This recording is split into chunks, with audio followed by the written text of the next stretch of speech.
Yeah. Yeah. And that eventually led to the process of the voice. Okay, so And what is a voice then?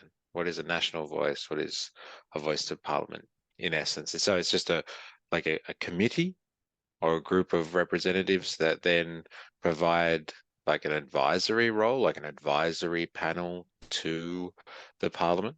Because like from what I understand of advisory panels or committees or anything like that is they provide advice.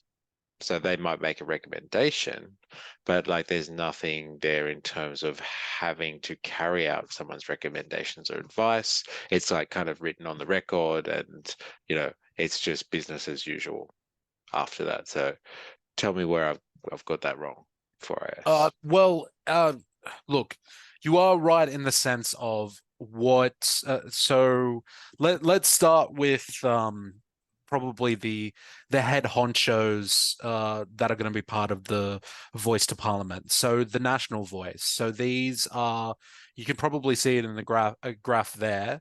And I'll make sure to provide it for you so you can show it to the people. Yeah, show You it to the obviously, people. yeah, you can obviously see that there's local and regional voices, and they're strongly connected to the national voice. So the national voice are basically elected members and elders of this voice process that, you know, it's basically like a pre-selection where from the local community groups or local members that are basically take part in the local and regional voice process. Mm. Um, they are the ones that go to Canberra, and if there's any overarching indigenous issues, yeah, they're actually sitting down with the politicians and they're giving advice. So yes, it is going to be an advisory uh,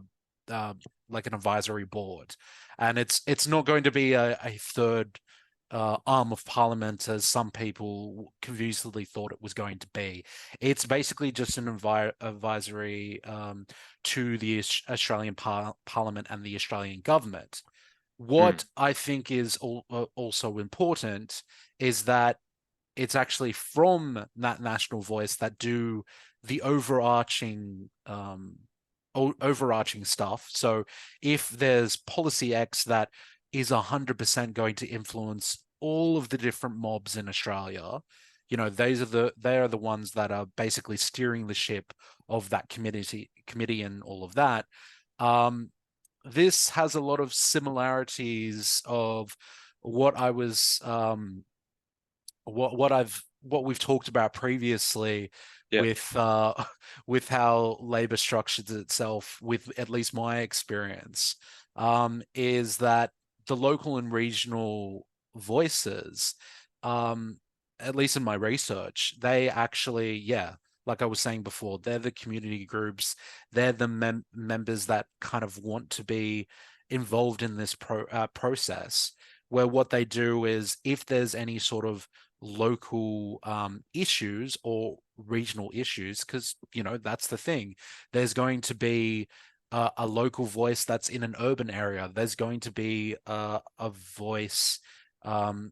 voice committee, if you will, in a regional area, and they will, I guess, pass issues. They'll be passing motions that are related to that issue, and that would actually go to what they call the partnership table, and it would eventually go to um, any sort of indigenous concerns that affect the local, the state, or the federal government. So if there's a specific one to the area, that's where the local and the regional stuff comes in. If there's a national concern, that's where the national voice comes in. But that's also the thing. Like it's a two-way communication where the local and regional and the national voice are basically talking to each other, but they want to be a well-oiled machine by consulting the indigenous communities. And if it's a local concern, they can, like, the local and regional voices can go straight to the partnership table.